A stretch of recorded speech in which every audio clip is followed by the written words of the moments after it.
Uh, let's pray.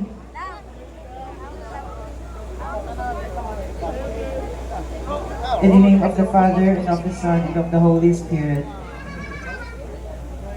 With a humble heart, we offer this Holy Rosary for our beloved former President Rodrigo Roa Duterte. We pray for his safety, health, and strength wherever he may be.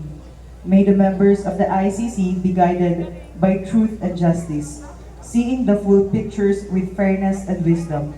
May he be granted a just trial, free from bias, and be able to return home to the Philippines, where his people await him. In faith, we trust God's will be done. Let us put ourselves in the holy presence of God and adore his holy name. Holy name.